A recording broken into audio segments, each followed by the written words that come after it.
Que prazer poder estar agora falando com vocês. Nossos queridos telespectadores, nós estamos dando início ao nosso programa Sala de Imprensa.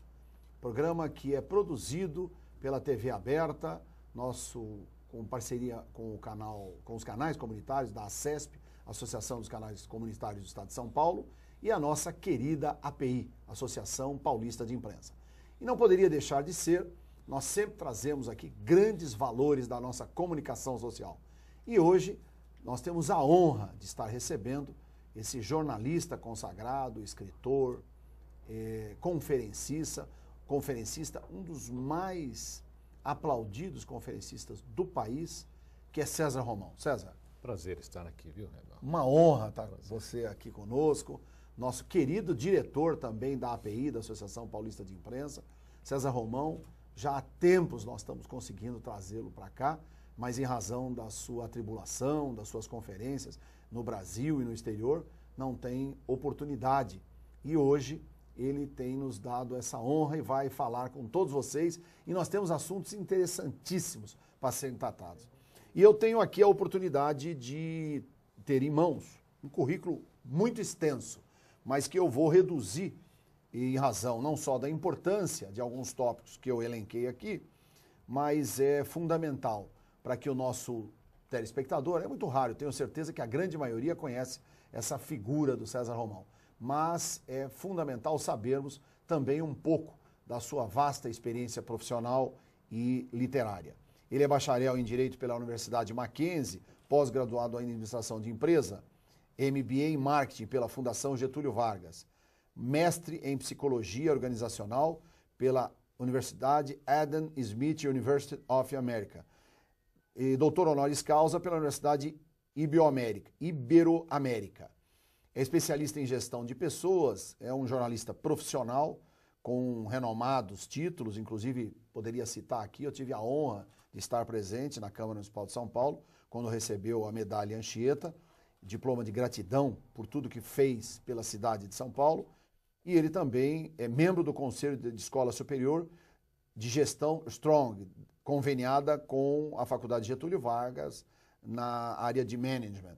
Motivador da Força de Paz da ONU, integrado por militares do Exército Brasileiro. São as várias missões que o Brasil manda para o exterior com o objetivo de convênios com a Organização das Nações Unidas, manter a paz, não é?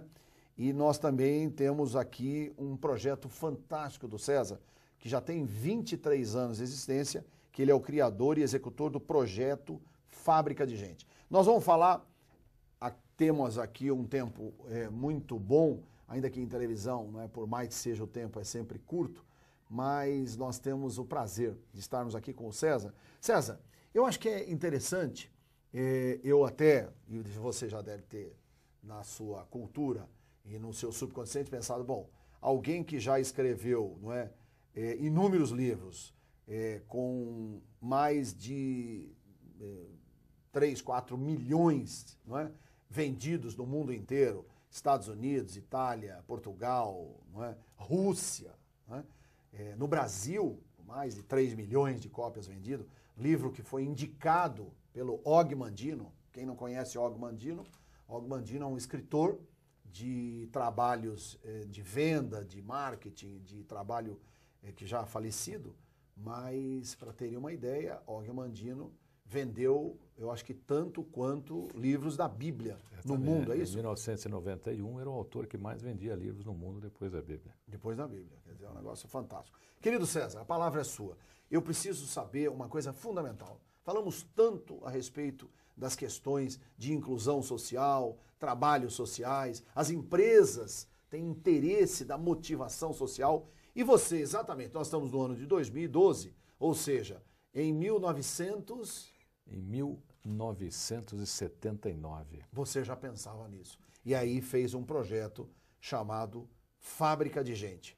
Conta para nós um pouco como é que funcionava e por que originou isso, porque eu sei que foi em razão de um sofrimento, de um problema que você teve e tal, não é isso? O projeto Fábrica de Gente, ele nasceu com a seguinte filosofia: integrar a sociedade, menores de rua e menores carentes.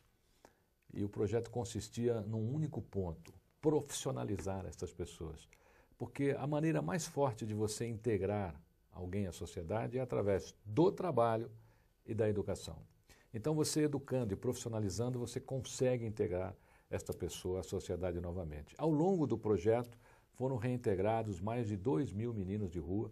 Nós tivemos, naquela época, o apoio e o carinho de governadores, o carinho da então secretária do Menor, doutora Alda Marco Antônio. Foi quando ela iniciou o projeto. Ela, na realidade, ela assumiu a Secretaria do Menor, que não existia a Secretaria do Menor. Tivemos a cobertura de grandes jornalistas, que aliás quero até sugerir também que você traga aqui Goulart de Andrade, sim, que é o homem que ensinou ao Brasil a assistir televisão depois da meia-noite. Da meia-noite, né? É verdade. Vem comigo. Vem comigo. Com o bordão, né? Famosíssimo. Tivemos cobertura e apoio, né, de todas essas entidades. E o projeto, até hoje, ainda é um modelo. Quando ele cumpriu a missão dele, que a meta era que o projeto durasse 20 anos, né, eu tinha isso em mente, eu escrevi um livro contando todo o projeto. O livro chama-se Rota dos Vencedores. Então, todas as pessoas que têm trabalho social voltado a menores podem, neste livro, encontrar inspiração para seguirem com esse trabalho. E o Brasil, mais do que nunca, precisa disso. Porque hoje, doutor Sérgio Redor, nós conseguimos fazer um cavalo valer 100, 200, 300, 500, 1 milhão de reais. É verdade. Nós conseguimos fazer com que animais, um cão, por exemplo, tenha um valor astronômico. E nós conseguimos criar esses animais. E não conseguimos criar gente. Nós não conseguimos fabricar pessoas, fabricar cidadãos. Esse processo, né? Essa quantidade de suicídios, de homicídios, quer dizer, aumentando cada vez no mundo. Olha que coisa interessante. Você pega uma Suíça, uma Dinamarca, uma Finlândia, e aí você vê assim, puxa, lá eles conseguiram resolver a grande maioria dos problemas sociais, tá certo? Lá, para quem não sabe, um mendigo, não é? Na Suíça não tem. Mas vamos supor uma pessoa desocupada, porque você tem aí em torno de 7, 8% de pessoas que não se incomodam com a vida. Não adianta, isso em qualquer lugar do mundo. Então você tem lá uma pessoa que é um andarilho. Ele ganha 3.000 euros por mês para ser andarilho. Tá certo? Então, o máximo de todo o processo de inclusão e assistência social. Agora, esse cidadão vai e se suicida. Quer dizer, um dos maiores índices de suicídios no mundo é no Japão, na Dinamarca, na Suíça, não é? Quer dizer, então eu fico pensando o seguinte, César, dentro dessa sua feliz colocação, aliás, quero te lembrar uma coisa, eu quero que você me explique hoje aqui no programa. Todas as vezes eu uso uma frase sua nas minhas apresentações, e eu sempre falo sobre direito, sobre comunicação e tal, mas eu encontro um momento, porque sempre você pega uma pergunta ou uma situação do público que fala sobre a questão da motivação pessoal.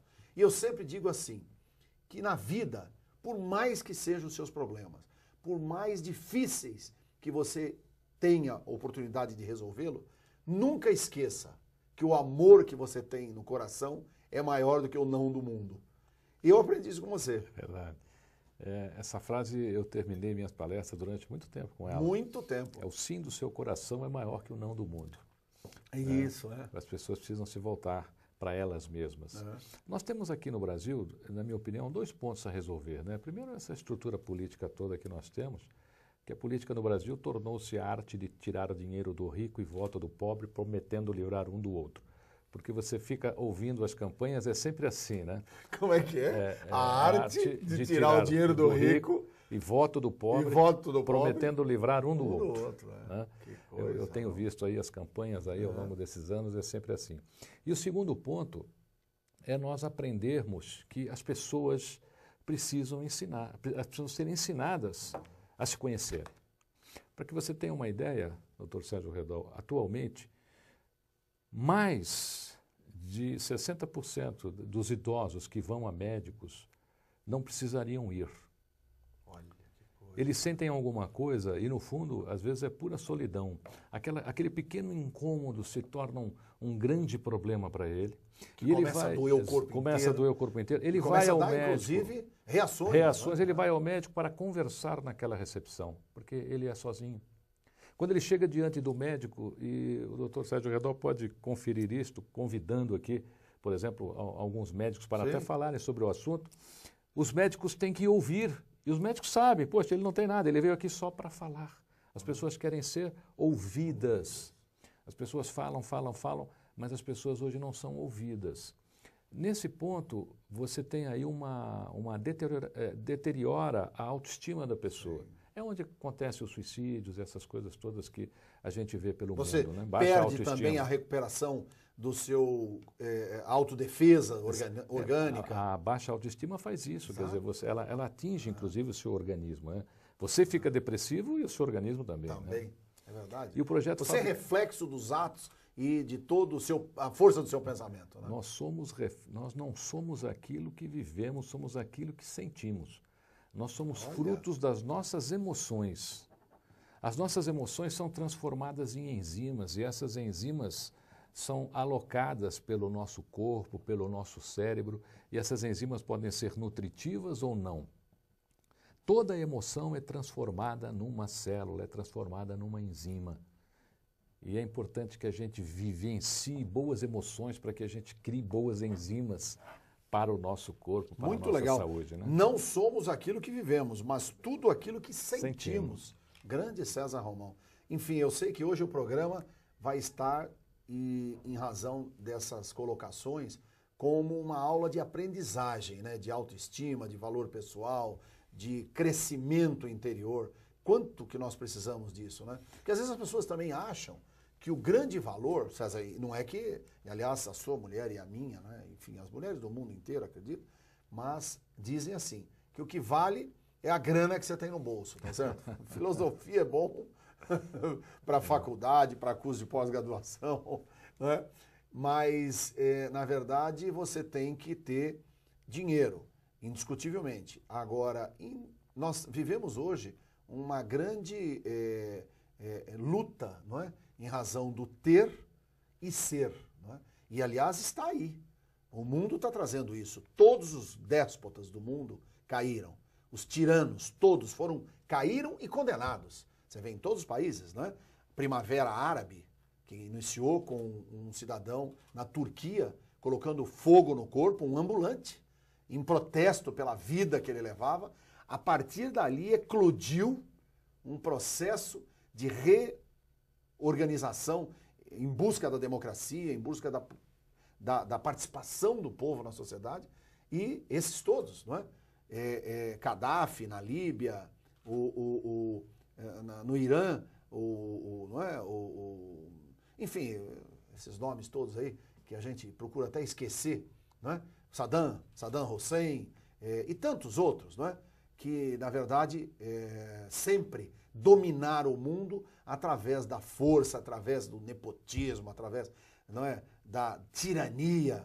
E eles todos estão, inclusive a corrupção, não é? Que bom, no Brasil, exemplo do nosso Supremo Tribunal Federal, não é? Em condenar corruptos. E não são esses só, tem muitos outros que precisam ser processados e condenados. Quer dizer, eu acho que esse é a busca de um processo de ser e não ter.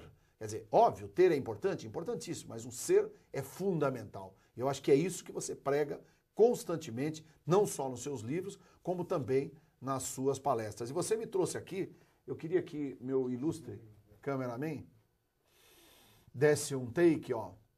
Conferencista, escritor brasileiro, que conquistou 28 países. César Romão.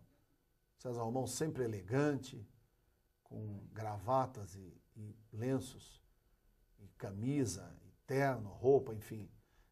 Quem falou muito de você, que gosta muito de você, grande amigo nosso, o Elídio Lopes. Elídio Lopes, nosso, meu mestre. Um dos mais não é, expert na área de vinho, um homem que tem uma...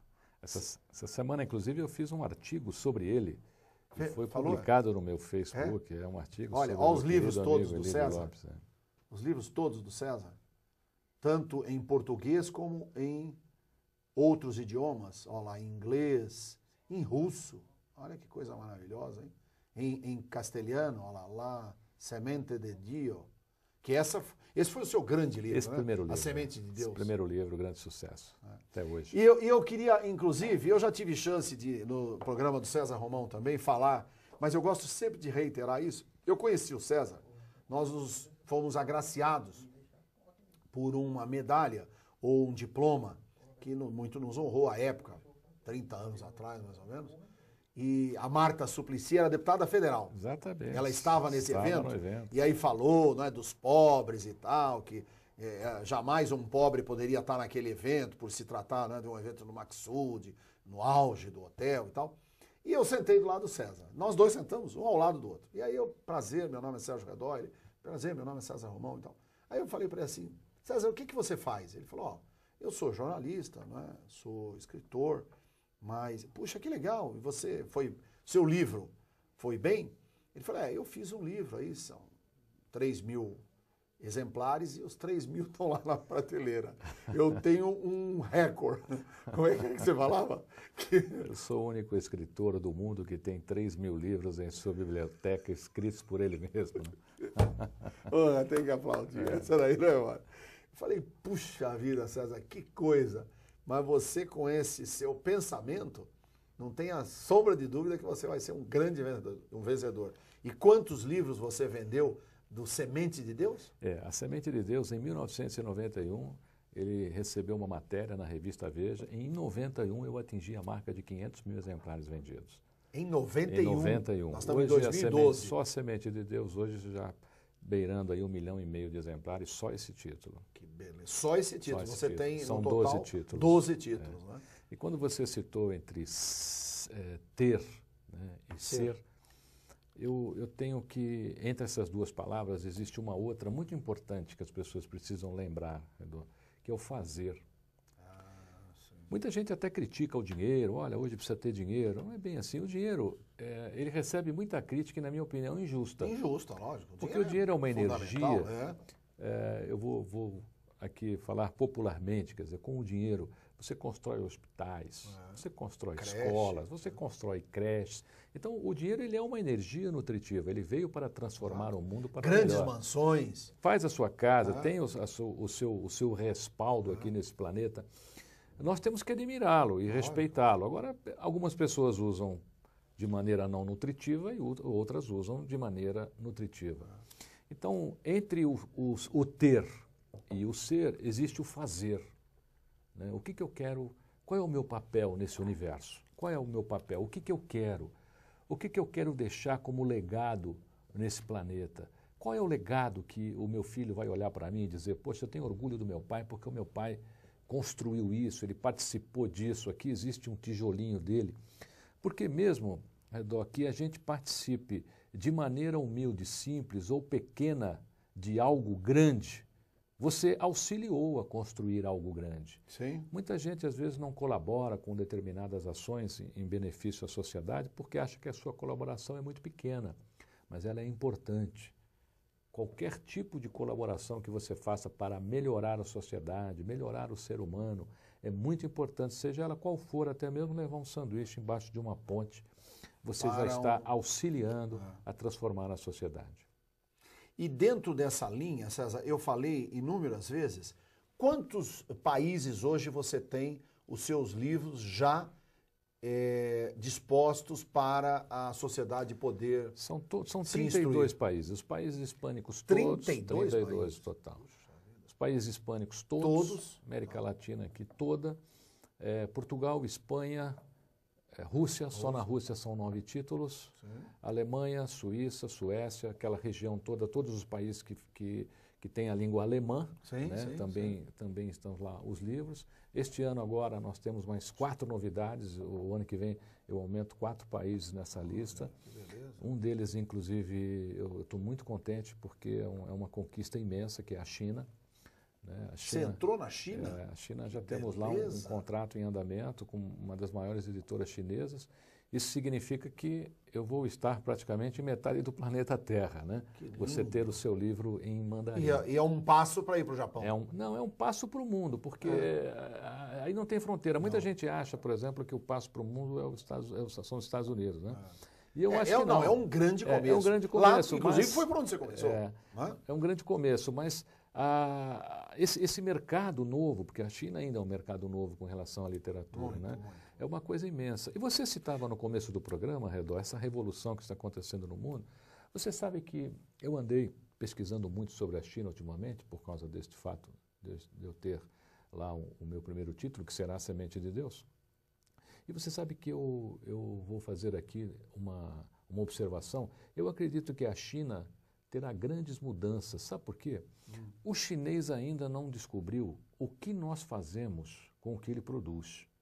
Ele ainda não tem, o povo chinês não tem ideia de que ele fabrica um iPod, um iPad, e isso daí é vendido nos Estados Unidos por $1.000, por $2.000. Ele não sabe. Não sabe. E ele ganha 18, nada.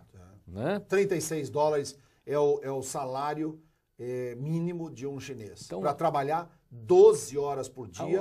E pode. Você sabe quantos minutos ele para se alimentar? 15 minutos. E se alimenta no próprio local onde está trabalhando. E não tem respaldo nenhum. Né? E depois de um ano de trabalho ininterrupto, 12 horas, é quase uma escravidão, 12 horas por dia, ele tem um dia de férias. Um dia de férias, depois de um ano.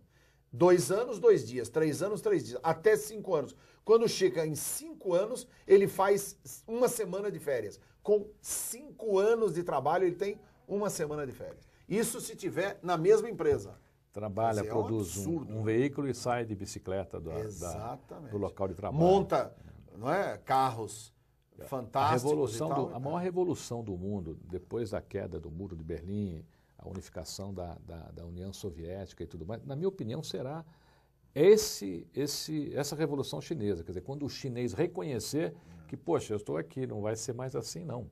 Né? Nós vamos montar aqui uma estrutura. E vou te dizer uma coisa, César, aí você entrou num aspecto que é interessante. Você sabe, eu uma vez conversando com um grande amigo na França, e ele é um estudioso, e eu particularmente não tenho, enfim, não é glória, né? Eu não dominar a língua francesa, mas ele fala correntemente, né? Vários idiomas, e ele é um estudioso da língua portuguesa. Adora as tradições do Brasil e já estuda há muitos anos. Hoje ele mora nos Estados Unidos. E ele fala uma coisa que é interessantíssima. Ele fala assim, Redó, a grande verdade é a seguinte, no mundo você tem algumas famílias, né?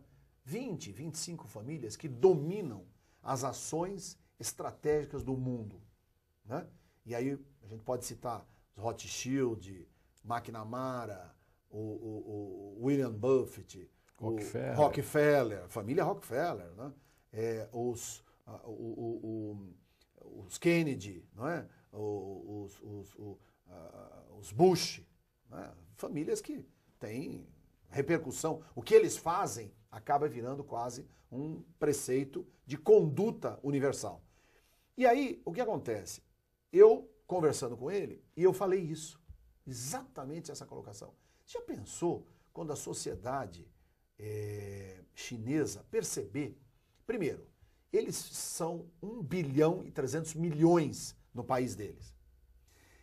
Olha que dado, se eles passarem, César, cada um deles, a se alimentar com um ovo diariamente, um único ovo, nem se produzir ovo no mundo inteiro, dá para satisfazer a vontade do chinês consumir ovo. Então, eu fico pensando o seguinte, e aí ele concluiu, Redó, é muito difícil, porque se a China perceber isso, o que acontece? É uma revolução que o mundo não está preparado. Porque veja, eu vou contar só uma pequena passagem, o caso dos chineses com vinho, que você sabe bem, não é?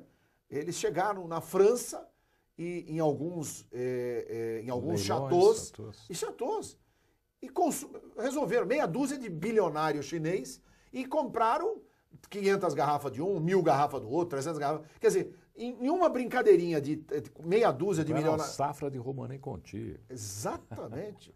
De Romanée Conti, safra. Não é? Quer dizer, então o que acontece? Isso desequilibra. Desequilibra qualquer economia. Mas o mundo tem que se preparar, Redó, porque na minha opinião... Não, tomara que... O povo, quando o povo toma um posicionamento, não há governo que sustente. É verdade, que pare. O povo cansado, quando o povo fica cansado, quando o povo atinge o auge da sua indignação, não há governo que possa permanecer. E eu agora daqui para frente tenho voltado os meus olhos aí para a China com muito carinho, porque quanto mais eu conhecer o país, né, os próximos livros a gente pode fazer com que eles sejam mais lidos ainda. Né? Meu sócio é o advogado Maurício Amato Filho, e ele fala correntemente, fala e escreve 6 idiomas, tem uma facilidade tremenda. E ele agora está aprendendo mandarim, porque inclusive foi uma colocação de um grande amigo comum nosso, e minha também, que eu reiterei, falei, Maurício, você tem que falar mandarim, pô, porque exatamente dentro dessa linha que você falou, quer dizer, eu acho que o país de grande perspectiva, além do nosso, não é? Enfim, os BRICS, não é? Você sabe que a Índia, o Brasil, a China. Eu comecei essa visão quando estreiei na Rússia, com 9 títulos.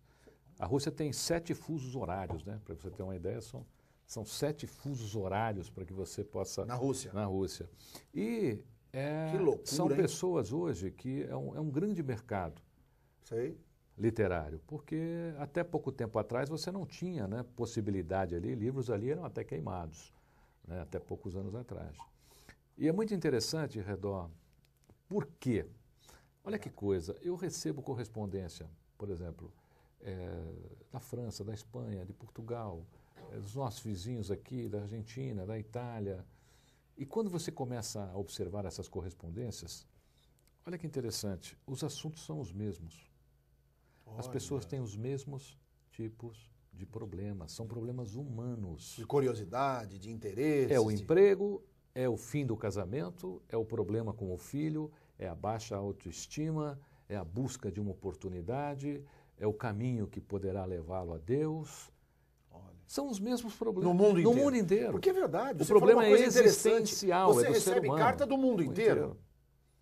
Essa semana respondi, você falou da França. Deixa eu te fazer, eu sei que você é uma pessoa muito culta e preparada, mas como é que você faz quando você recebe carta em russo? Eu tenho um super professor. O Google. Ele chama professor Google.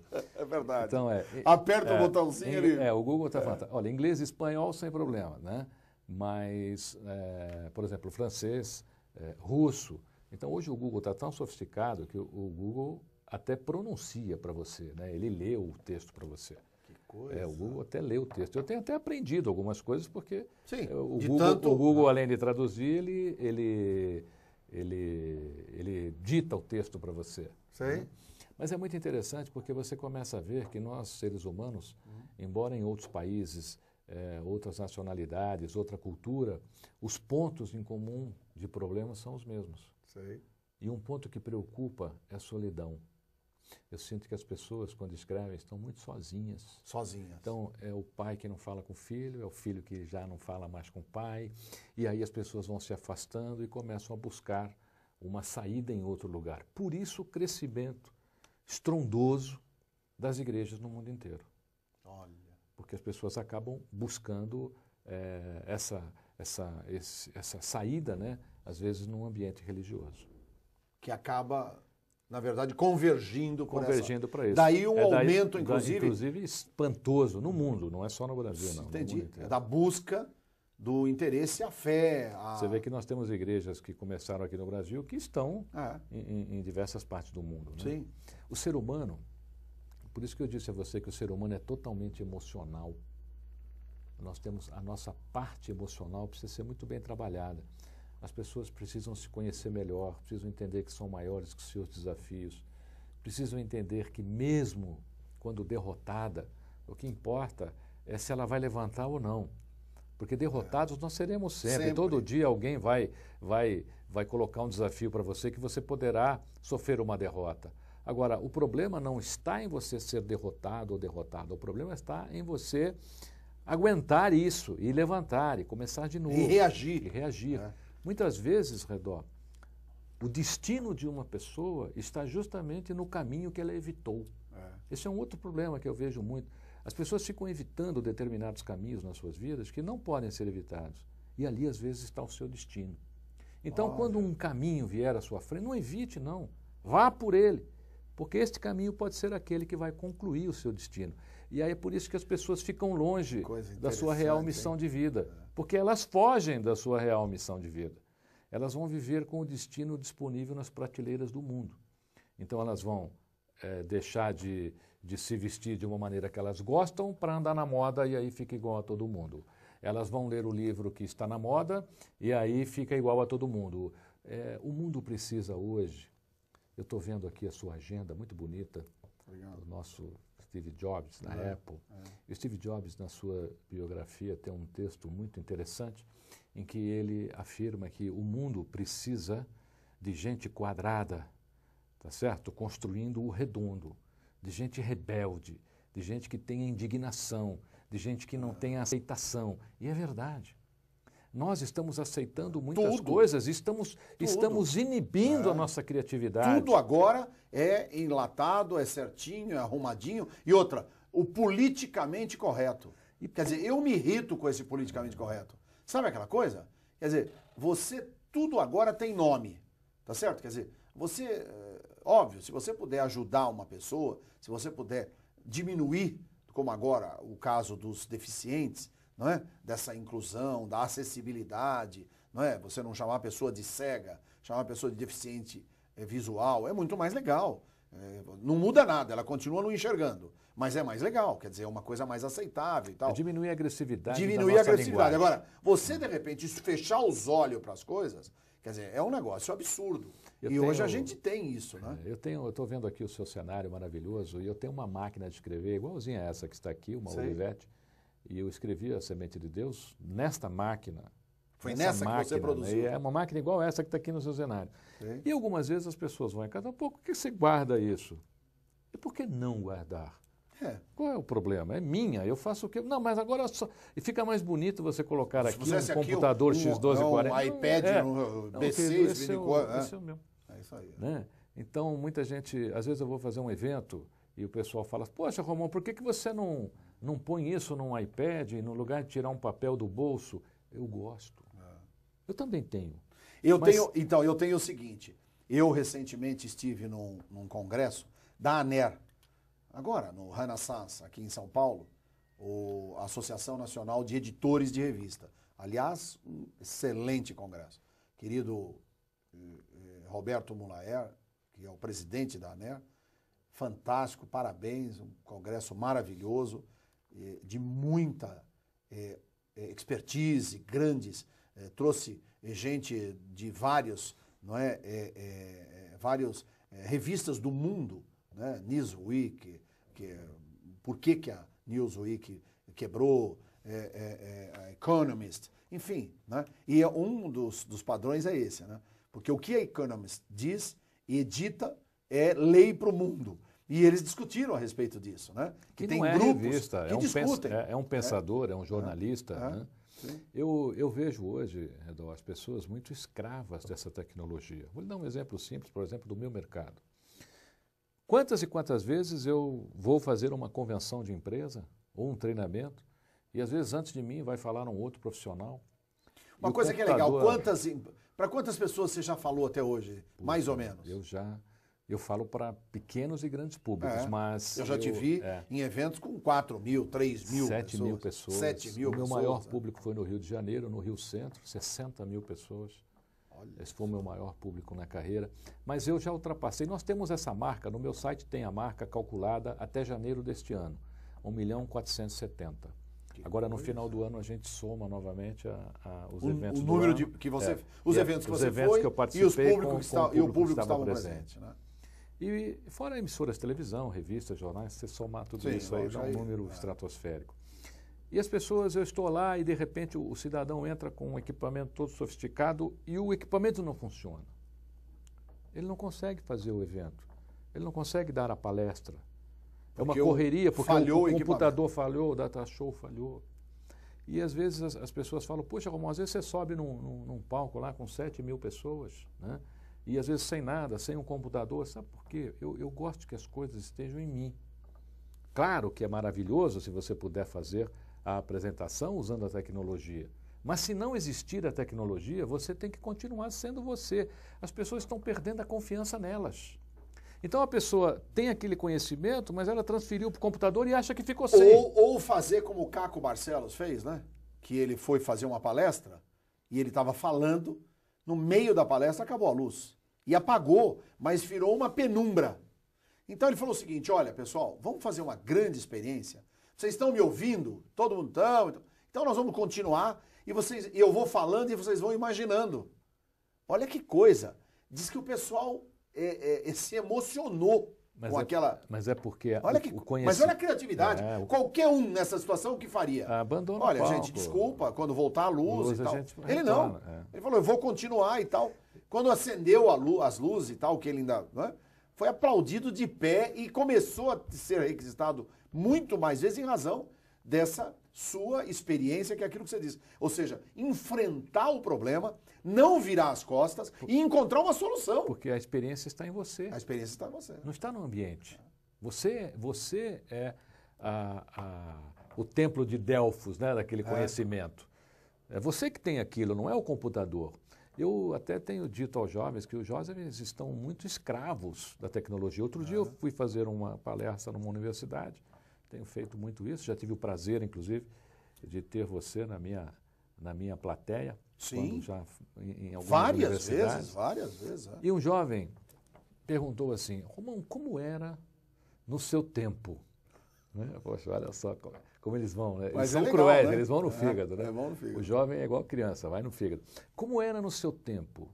Você não tinha computadores, né? Você não tinha iPad, você não tinha Google, né? Só tinha livro que tinha aqui. Como é que você fazia para estudar? Exato. Eu respondi, meu jovem, eu usava o cérebro. E por incrível que pareça, funciona. E garanto que se você fizer o mesmo, juntamente com toda essa tecnologia que aí está, porque essa tecnologia ela faz isso, né? Ela faz com que você não raciocine muito. Exatamente. O objetivo é alienar. Olha só o que eu vou te dizer agora, você vai até achar um pouco engraçado, mas todos nós já fomos vítimas disso. O novo vilão do mundo, quem é? Você sabe? É o sistema. Você vai realizar ali alguma coisa numa empresa, caiu o sistema. Todo mundo para, ninguém mais faz nada. Você vai pedir uma informação, às vezes, num banco, caiu o sistema. E quando o sistema cai, ninguém faz mais absolutamente nada. Para que você tenha uma ideia, faça essa experiência. Vá ao caixa de um supermercado e pague em dinheiro. Você verá a dificuldade do caixa em saber o troco. Ele terá que pegar uma maquininha para fazer a conta. Se ele não tiver aquele sistema, o sistema, se ele não que tiver ele põe o lá sistema o dinheiro que dá o você dinheiro. pôs, aí ele diminui pela conta e sabe qual é o valor que ele tem que te dar de... Então nós estamos, na realidade, ficando alienados pela tecnologia e não estamos mais nem pensando, nem extraindo a nossa inteligência. Porque o importante hoje não é só pensar, você tem que extrair a sua inteligência. Você tem que fazer a sua inteligência transformar o ambiente que você está atuando. Você falou uma coisa fantástica, né? Quando o aluno te perguntou, professor, na sua época, porque eu também, recentemente, dando uma palestra, eu virei e falei assim, vocês já se deram conta que todos que estão aqui são do século XX? Nós somos do século passado, nós não somos desse século. Aí um olhou para o outro e tal, o outro olhou. Eu falei, então, essa coisa de às vezes a pessoa achar que ela é velha, que ela é já obtusa. Quer dizer, velho é o pensamento. Velhas são as atitudes. Se você mantiver a sua atitude, o seu pensamento altivo, moderno, atualizado e extremamente, não é, sintonizado, você está sempre bem. Você não vai ter problema. Quer dizer, essa é a linha do seu raciocínio. Uma coisa que eu tenho recomendado bastante, que muita coisa começa na família. Você tem uma família maravilhosa, a qual eu conheço, convivo com muito orgulho. Recíproco é verdadeiro. E as pessoas hoje... Que, aliás, me permitam uma parte. Seu filho, o Bruno... O Breno, o Arthur e o Igor. O Breno. O Breno tá lindíssimo, não? Tá um bom garoto. Parabéns. Está dando trabalho para os outros pais. Não, eu imagino. Mas ele, quando chegou, nós estávamos num evento aí, quando ele chegou, o jeitão dele é de artista de Hollywood, com um olho lindo, com o cabelo, Ele leva jeito, viu? Leva jeito. O que eu vejo muito, Redói, você também deve ver essas cenas, as pessoas começam a se afastar do mundo na família. Na família. Por exemplo, você vai a um restaurante hoje, você olha as famílias. Então, a mãe está com o celular na mão, fazendo qualquer coisa, o pai com outro, o filho com o iPad, o outro no Google, estão num restaurante, foram almoçar, que é um momento importante. O momento onde a família... Aliás, a refeição, távola redonda. Por que távola redonda? Era a mesa redonda aonde os romanos se reuniam. O redondo porque é infinito, né? Ali Exatamente, tem que acontecer coisas que... E hoje as pessoas não se falam mais, às vezes, até dentro da própria família. Então começa aí. Então você que é pai, pelo menos nesses momentos, né? Como eu faço isso, a gente sentou à mesa, desliga tudo, aqui somos nós. Que as pessoas ainda precisam de Ainda abraço. que não falem nada. Não tem problema. Mas estão melhor, ali sintonizados. É melhor o silêncio. Numa mesma energia. É melhor o silêncio humano do que a alienação tecnológica. Né? Ótimo. É melhor, é melhor. Então, você que é pai, nesses momentos, né, porque tudo começa na família, amanhã tudo isso vai ser transformado numa enzima, numa emoção, e eu garanto a você, o seu filho vai sentir isso e provavelmente você tem aí um pequeno desvio de personalidade aí que começou ali, na sua casa, na sua frente. É melhor o silêncio humano que a alienação tecnológica. É verdade. Então, olha, eu vou te dizer, César, você é uma pessoa iluminada. Eu acho que pela sua capacidade, pelo seu valor, pelo seu trabalho, enfim, por essa determinação, eu sei, você já passou por inúmeros problemas, não é? Nós já passamos, não é?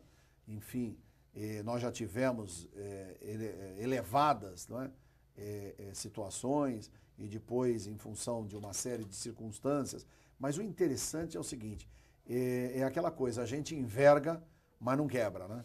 O importante, na realidade, quando o problema acontece, e ele vai sempre acontecer, viu? Quem não tem problema não evolui na vida. É verdade, pô. O problema é uma maneira da gente evoluir. Quando o problema vem, você tem que encarar como uma oportunidade de crescimento. Fala, poxa, eu preciso resolver isso. E olha que interessante. Por que ele é um problema, Redó?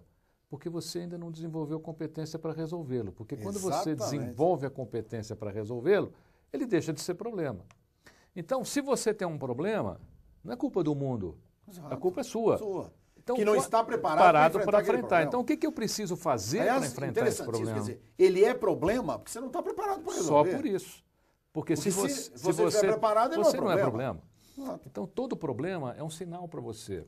É um sinal para você desenvolver competências, é um sinal para você trocar o caminho, é um sinal para você desenvolver um pouco mais aí a sua personalidade, as suas aptidões. O que é gente competente hoje, né? Quem transforma esforço em resultado positivo. O brasileiro é muito esforçado, mas ele não consegue transformar esse esforço em resultado positivo. Você sai de casa às 7 da manhã, vai de pingente num ônibus, volta às 7 da noite de pingente num ônibus e no outro dia a mesma coisa, fala, olha, eu me esforço muito. Mas não adianta você ter essa alma, né, para se esforçar se você não transforma isso em resultado positivo na tua vida. É verdade, é verdade, é verdade. Quem não transforma esforço em resultado é incompetente. Daí a palavra incompetência. Tá certo. Você não pode ser só esforçado. Você tem que transformar em resultado positivo. Senão é incompetente. Senão, o que você está fazendo? Né? Você é um objeto ali que vai, que volta, que vai. Quem não transforma esforço, né, em resultado positivo é incompetente. E como é que a gente melhora isso, né, Eduardo? Como eu te disse agora, quer dizer, quais as competências que me faltam para resolver esses problemas? Olha, eu tenho que aprender sobre mais 3 assuntos. Eu tenho uma característica, por exemplo, a cada 6 meses, eu passo 6 meses, 7 meses me dedicando a um assunto específico. Eu fico 6 meses naquele assunto. Sei. Para quê? Não é nada, eu quero desenvolver uma competência a cada 6 meses. Pode ser até que eu nem use isso. Olha o que você está me falando, César, que interessante, né? As pessoas que têm um preparo, que têm uma formação, não só cultural, mas principalmente de vida, porque a formação que você adquire em razão dos tropeços, dos problemas que você enfrenta e vence, são fundamentais para você ir enriquecendo o seu trabalho, não é, do dia a dia. Mas uma coisa que é fundamental, o Peter Drucker, que você conhece bem, assistimos algumas palestras dele juntos no HSM. E, aliás, eu tenho muito orgulho, porque nós estivemos na primeira exposição da HSM, MED aqui no Brasil, lá no Palácio das Convenções do Anhembi, onde você eu era o presidente. era o presidente do Anhembi. Na época, o Harry Uffer, que é HSM, o H é de Harry Uffer, o S é de Saliba, que até hoje está lá, e o M é da Maria ou Marina, não me lembro bem, que eram os 3 sócios. Hoje somos lá. Se uniram, e hoje é uma multinacional. Marcos Braga é o presidente, José Salib Neto. Salib, né? José Salib Neto. Aliás, vou deixar aqui o nosso E a menina, nosso como abraço, é que ela chama, a mulher, que era sócia dele, você se lembra? Eu não me lembro dela, eu não me lembro. Então, o M é dela. E eu sei que saíram. Bom, eu me lembro a época que o Harry até me ligou, falou, Redó, eu vendi a HSM para um banco, não é porque é o banco. Exatamente. Hoje é o Pactual, não é? A HSM é a maior empresa de eventos corporativos do mundo. E o Peter Drucker foi um dos primeiros contratados por ele. E a gente teve chance, inclusive. Tom Peters e Você Peter tem ainda Drucker, aquela foto que nós tiramos, você e o Peter? Eu tenho essa foto guardada, eu vou resgatar. Pois eu tentei procurar num monte de guardados meus e arquivos, não consegui achar. Se você achar. E o Peter Drucker dizia exatamente isso. Quer dizer, imagine ele com 92 anos de idade. Olha que fato importante para quem está nos assistindo. Peter Drucker, com 92 anos de idade, começou a estudar biologia. Imagina, 92. E para quê? Para desenvolver novas competências. Você sabe que cada palestra que eu faço... Que coisa maluca. Um cara com 92 anos de idade entrar numa faculdade para estudar biologia. Quer dizer, para quem não sabe, nosso ilustre telespectador que está nos assistindo, o Peter Drucker, ponha no Google Peter Drucker. Pai da administração. D-R-U-C-K-E-R. Drucker. Ele e o Peter é de Peter, né? P-E-T-E-R. Para vocês verem quem é o Peter Drucker. Quer dizer, é o mais festejado, é o mais importante, ou um dos mais importantes management, né? de consultoria empresarial do mundo. Né? Tem cases dele maravilhosos, de coisas fantásticas, de situações. E é uma coisa que, se você pega essas pessoas, Redó, que tiveram essas realizações, que mudaram o mundo, porque o mundo é mudado por essas pessoas. Exato. São as pessoas que mudam o mundo. Que contestam. Que contestam. Que não concordam, que não aceitam, com a mesmice. Que discutem, que criam novas tecnologias, novos conceitos, novas maneiras de pensar. São essas que mudam o mundo. Verdade. Essas pessoas sempre desenvolvem competências. Às vezes eu aceito alguns desafios, por exemplo, a cada evento que a gente fecha, às vezes são empresas de áreas que eu não tenho conhecimento. Verdade. Então, antes de cotar, antes de aceitar o trabalho, eu fico lá 30, 40 dias estudando aquele mercado. E depois eu digo, olha, eu tenho possibilidade de fazer isso aqui para você. Tá certo? Não é eu acho que as pessoas têm que aprender que o nosso cérebro precisa, ele é sedento de informações todos os dias. Todos os dias, doutor Sérgio Redó, às 7 horas da manhã, eu me sento, escrevo um artigo e posto no meu Facebook. Todos os dias. Eu chamo de Atitudes Nutritivas. Já está na número 127. Eu venho fazendo isso há 127 dias. Aliás, é fácil, hein? Olha, facebook.com/Romão César. Você clica lá no curtir. Todos os dias você vai receber lá no seu Facebook um texto sobre motivação, liderança, gestão, espiritualidade e processos diários aí de comentários de fatos atuais. Todos os dias. Muita gente fala assim, poxa, Romão, mas todo dia você escreve um texto com 7 mil toques, com 7 mil caracteres. Escrevo. E faço isso muito rapidamente e tenho sentido que estou fazendo mais rápido ainda. A gente escrevia para jornais uma vez por semana, sim, né, como você escreve. Escrevia para revistas, fazia texto para televisão. Hoje eu estou escrevendo todo dia. E você sabe que coisa interessante, Redó, que a gente acha que as pessoas não leem, não dão atenção. Você que pensa. Você viu, me permita, interrompendo já, eu estava com o César Romão num evento recentemente e 2 pessoas o abordaram. O senhor não é o César Romão? Ele falou, sei, sou. Então, olha, eu leio todos os dias no seu Facebook e você escreve coisas fantásticas. Uma delas até pediu um autógrafo para você e tal. Quero que você... olha, eu vou guardar esse autógrafo, vou mostrar para meus filhos, para minha família e tal. E eu já recebi esses textos em outras línguas. Isso já está rodando. As pessoas fazem a versão e publicam até fora daqui. Então, desenvolva competências. Mesmo com os seus filhos, os meus filhos eu tenho essa mania, a gente tem o tempo de empinar pipa, então a gente só fica empinando pipa. Depois nós temos um tempo para fazer uma outra atividade, a gente só fica fazendo aquilo durante uns 3, 4 meses, até aprender tudo. Né? Depois que aprendeu tudo, a gente troca de atividade. Sim. O nosso cérebro é assim, e você vai descobrir uma coisa maravilhosa. Quanto mais você aprende, mais espaço você abre dentro de você. Exatamente. Quanto mais você aprende, mais espaço você abre dentro de você.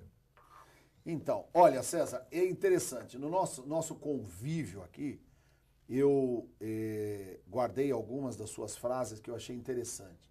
Quem tiver sintonizando agora o nosso programa Sala de Imprensa, eu estou entrevistando esse maravilhoso escritor, bacharel em ciências jurídicas, jornalista, conferencista, que tem um currículo extremamente significativo. E ele falou algumas coisas interessantíssimas no decorrer do programa. Viver com o destino através dos produtos expostos nas prateleiras do mundo. Quer dizer, porque no fundo todos nós acabamos aceitando as coisas. Você vira um enlatado. Enlatado. Você sai na rua, está todo mundo igual a você, todo mundo pensando igual a você, aí todo mundo falando igual a você. Às vezes você já deve ter ouvido isso também. Eu e o César, conforme eu já mostrei, o César adora, não é, andar, olha, mostra de novo aqui, com o lenço com a mesma marca, não é? O lenço combinando com a gravata. E eu também. Isso é uma característica nossa de muitos anos. Ontem eu estive com o Durso, Luiz Flávio Borges Durso, nosso querido presidente da OAB, um forte abraço ao Durso, e ele ainda falou, tem 2 caras que é impressionante. Eu adoro cruzar com eles, porque eu quero ver qual é o tom da gravata, qual é o estilo da gravata e tal, que eles combinam e tal. Mas tem muita gente que acha que isso é brega, isso é coisa cafona, brega. Mas nós continuamos, eu inclusive já ouvi isso. E ouvi isso de uma que eu a conheci recentemente, não vou citar o nome e tal, mas é uma pessoa que tem uma indústria de camisas, de roupa e tal, uma marca famosíssima. Aí eu falei para ela, olha, eu não tenho culpa se essa minha camisa é do Roberto Cavalli, entendeu? Enfim. Você, com todo o respeito que eu devo à sua marca. Quando uma pessoa quando uma pessoa diz assim, olha, eu não gosto muito desse negócio de computador. Sabe o que é isso? Porque ele não sabe. Não sabe. Exato. Sim, não é que ele não gosta. Esse negócio de computador é horrível. Né? Quando o Agmandino uma vez me disse uma coisa, isso faz tempo, gente, foi em 1989. Eu estava começando praticamente a minha carreira, estava terminando de escrever o livro A Semente de Deus. Ele falou, Romão, se você quiser ter sucesso, você precisa ter coragem de pagar $4.000, por exemplo, num terno para subir ao palco. Se você quiser ter sucesso. Quer dizer, não é o valor do terno, quer dizer, a coragem de você fazer determinadas coisas. Redó, pode ter certeza, quem critica a sua maneira de ser ou a sua maneira, primeiro deve ter um vazio muito grande, porque tem espaço para poder criticar os outros. Né? Porque o cara deve estar numa pior, porque ele ainda tem tempo para criticar, enquanto as pessoas. O ideal seria... Seria você não se mover e você admirar. E segundo, esse estilo requer alguma coisa que eu chamo de savoir-faire. Sim. Que nem todo mundo tem. Exato. Savoir-faire é uma coisa que nem todo mundo tem. Então, e outra, assumir o seu estilo. É um ato de coragem. Você assume o seu estilo, é o meu estilo e pronto. Né? Não é o seu é esse. Eu acho o seu brega, né? O seu eu acho que é brega, né? Então, eu acho que toda pessoa que critica teria que assinar a crítica com uma sugestão. Eu só aceito crítica se ela vier com uma sugestão. Lógico. Se for crítica por crítica, eu não ouço. E é altamente nefasta. Né? Aliás, você colocou uma coisa fantástica, porque aqui a gente sempre no final do programa deixa uma frase, e eu estou aqui extremamente preocupado, porque você é um autor de grandes frases como essa. Entre o ter e o ser, existe a necessidade de fazer. Senão você não chega a lugar nenhum. Né? O sim do seu coração sempre será maior do que o não do mundo. Essa é uma frase maravilhosa, César Romão. César, nós já estamos nos nossos minutos finais. Eu queria que você deixasse a sua mensagem de otimismo, de perseverança. Olha, Redó, primeiro eu quero lhe agradecer, quero lhe dar parabéns, porque você é, sem sombra de dúvida, um dos maiores profissionais da advocacia do Brasil.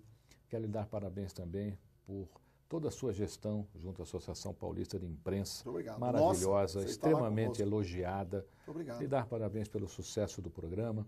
E aos seus telespectadores, dizer que você não deve desistir do seu sonho. Se você desistir, vai carregar a dor de não ter conseguido.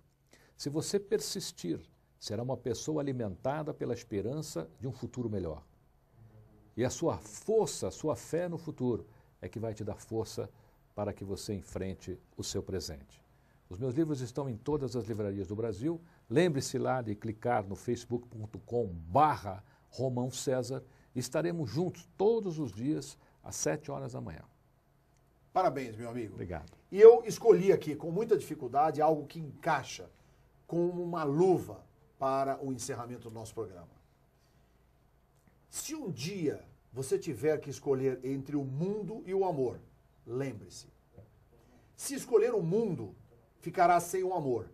Mas se você escolher o amor, com ele conquistará o mundo.